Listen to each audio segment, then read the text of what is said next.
Hello everyone. तो आज हम पढ़ने वाले हैं क्लास 11 के पॉलिटिकल साइंस के चैप्टर 8 जिसका नाम है लोकल गवर्नमेंट। उसका हम पार्ट 2 देखने वाले हैं। तो सबसे पहले मैं आपको दिखा दूं हम क्या क्या पढ़ चुके हैं। सबसे पहले व्हाट इज लोकल गवर्नमेंट हम ये देख चुके हैं। उसके बाद why do we need local government हम ये देख चुके हैं। A journey through time, the growth of local government in India ये देख चुके हैं। The game changers, 73rd and 74th constitutional amendments ये देख चुके हैं हम। द पंचायती राज सिस्टम जो रूरल एरिया में है वो हम देख चुके हैं। ग्राम सभा का क्या होता है काम ये देख चुके हैं। अब हम पढ़ेंगे शहरों में लोकल गवर्नमेंट कैसे काम करती है। ठीक है, तो चलिए स्टार्ट करते हैं। As known as municipalities and Nagar Palika, इसको म्यूनिसिपैलिटीज भी कहा जाता है और नगर पालिका के नाम से भी जाना जाता है, जो हमारी अर्बन लोकल गवर्नमेंट होती है। ठीक है, types of urban local government bodies कौन कौन सी होती है, जैसे हमने पढ़ा था ना, जैसे हमने गांव वाले में पढ़ा था, रूरल वाले में सबसे छोटी है, उससे बड़ी है, उससे बड़ी है, वैसे ही हमारा यहाँ पे है। सबसे पहले होती है म्यूनिसिपल कॉर्पोरेशन। म्यूनिसिपल कॉर्पोरेशन होती है, ये सबसे बड़ी होती है। ठीक है, उसमें वैसे था, इसमें है, ये सबसे बड़ी होती है। उसके बाद हमारी आती है म्यूनिसिपल काउंसिल। ठीक है, ये उससे थोड़ी छोटे एरिया में होती है। ठीक है, ये लार्ज एरिया के लिए होती है और ये स्मॉलर एरिया के लिए होती है। देन हमारी होती है नगर पंचायत।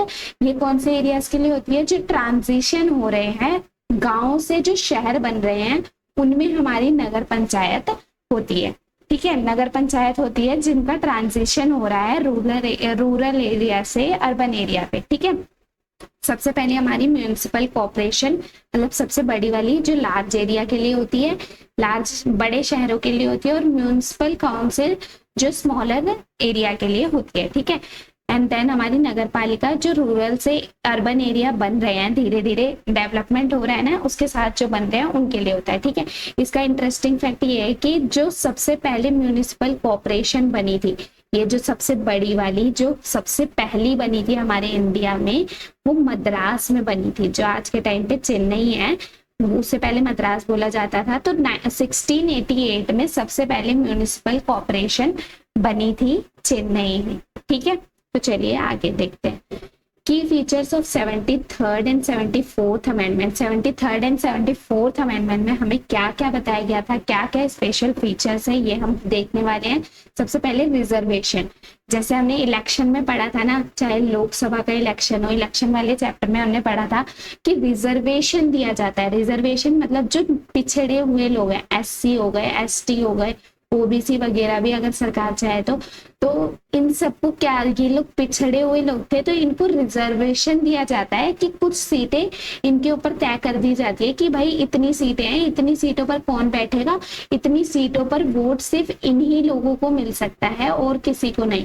इसको हम रिजर्वेशन कहते हैं। ऐसे ही हमारे जो लोकल गवर्नमेंट है, लोकल गवर्नमेंट का भी इलेक्शन कराया जाता है, तो उसमें भी रिजर्वेशन दे रखी है। ST लोगों को, SC लोगों को, वुमेन्स को, इन सभी को क्या दे रखी है, रिजर्वेशन मिल रखी है लोकल गवर्नमेंट के अंदर भी। ठीक है, स्टेट इलेक्शन कमीशन क्या करते हैं, each state has a state election commission. Her state के पास क्या होती है, एक स्टेट इलेक्शन कमिश्नर होते हैं। ठीक है, वो क्या कराते हैं, इलेक्शन कराते हैं, किसका, लोकल बॉडीज का।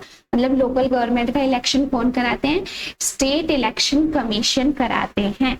ठीक है, देन स्टेट फाइनेंस कमीशन एक अलग से होता है, ताकि जो लोकल गवर्नमेंट है भाई, उनको अगर कुछ भी सुधार करना है, कोई भी सॉल्यूशन देना है, तो उसके लिए उन्हें थोड़े पैसों की भी जरूरत पड़ेगी। भाई मान लो अगर कोई सड़क खराब है, कोई ये चीज खराब है, वो चीज खराब है, तो उसको बनवाने वगैरह के लिए पैसे चाहिए ना, तो लोकल गवर्नमेंट को पैसे देने के लिए एक स्टेट फाइनेंस कमीशन बनाई गई है, जो हर 5 साल में अपॉइंट की जाती है।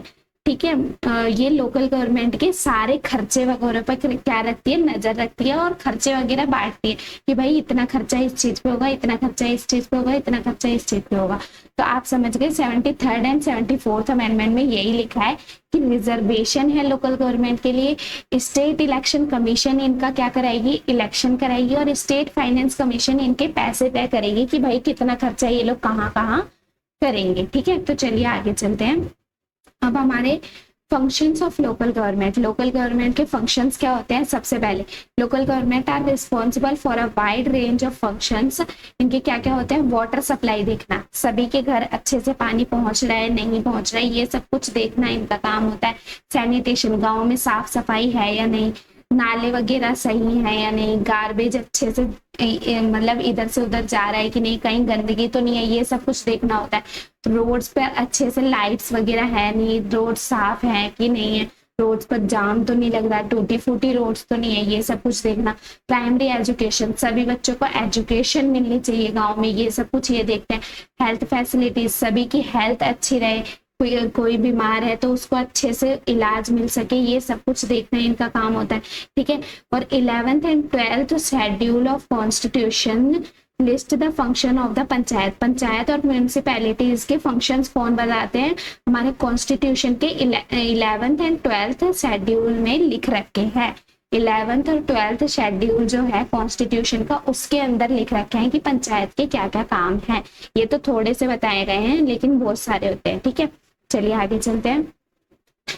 Challenges faced by the local government को क्या क्या चैलेंजेस फेस करने पड़ते हैं? सबसे पहले लैक ऑफ एडिक्वेट फंड्स, इनको अच्छे से पैसे नहीं मिल पाते ढंग से काम करने के लिए, क्योंकि ये लोग किसके ऊपर डिपेंड रहते हैं? ये स्टेट के ऊपर या फिर सेंट्रल गवर्नमेंट के ऊपर डिपेंडेंट होते हैं पैसों के लिए। इनको ढंग से पैसे नहीं मिल पाते, और ढंग से पैसे नहीं मिलते तो ये लोग क्या करते हैं? ये लोग ढंग से सुधार नहीं कर पाते, ढंग से किसी चीज का सॉल्यूशन नहीं कर पाते, ठीक है। ये इनका चैलेंज है कि इनके पास पैसे कम है और प्रॉब्लम बहुत सारी है, तो इनको वो सारी प्रॉब्लम सॉल्व करनी पड़ती है कम फंड में, ठीक है।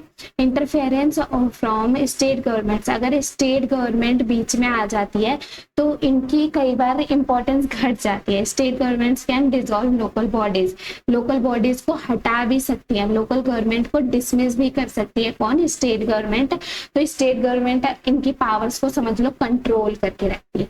अब किसी के कंट्रोल में है तो वो कहाँ ढंग से काम कर पाएंगे, ठीक है। तो ये भी इनका एक चैलेंज होता है। इनसफिशिएंट डिवोल्यूशन ऑफ पावर्स का अच्छे से नहीं बांटा गया है। सेंट्रल गवर्नमेंट में बांट रखा है, स्टेट गवर्नमेंट में बांट रखा है, हमने फेडरलिज्म पे पढ़ा था। देन हमारी लोकल गवर्नमेंट के पास बहुत कम अधिकार है, लोकल गवर्नमेंट के पास बहुत ही कम अधिकार दिए गए हैं। नॉट ऑल फंक्शंस, मतलब सारे काम उन्हें नहीं दिए गए हैं, उनके पास ढंग से फंड्स नहीं है, उनके पास अच्छे से पावर्स नहीं है, और वो अंडर रहते हैं, डिपेंडेंट रहते हैं किसके ऊपर? स्टेट गवर्नमेंट के ऊपर। इसलिए ये सब कुछ उनके चैलेंजेस हैं, ये याद कर लीजिएगा, इंपॉर्टेंट है, ठीक है।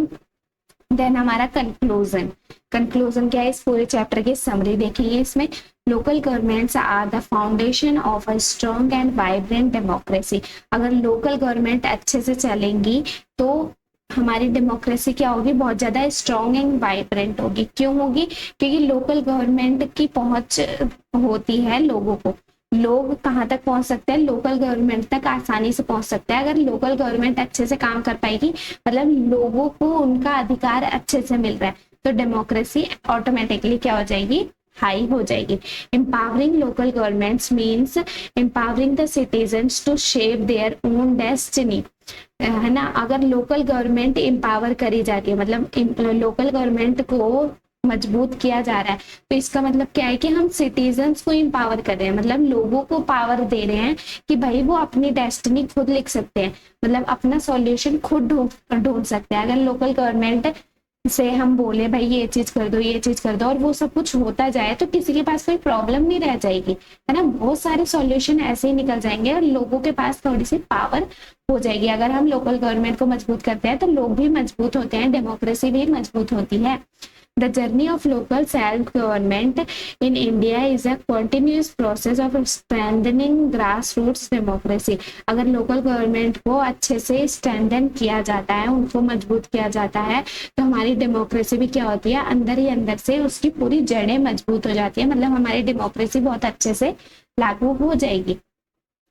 The true test of democracy is not merely in the legal provisions but in practice of those provisions. सबसे बड़ी बात, सबसे इम्पोर्टेंट देखो कि डेमोक्रेसी सबसे अच्छी कहाँ पे होती है। अगर डेमोक्रेसी चेक करनी है ना किसी देश की, उसको ये देखो कि सिर्फ अच्छे प्रोविजंस बनाना, अच्छे कानून बना देना, यहाँ तक कोई काम खत्म नहीं होता। अगर वो कानून अच्छे से लागू करे जा रहे हैं, लोगों को सारे अधिकार मिल रहे हैं, वो सभी कानून लागू करे जा रहे हैं, देश में अच्छे से उनका पालन किया जा रहा है, तो माना जाएगा कि डेमोक्रेसी सबसे अच्छी है। तो चलिए, thank you for watching this video. Channel को सब्सक्राइब कर लीजिएगा, वीडियो अच्छी लगी हो तो like share and subscribe and bell icon भी प्रेस कर दीजिएगा। Thank you for watching this video.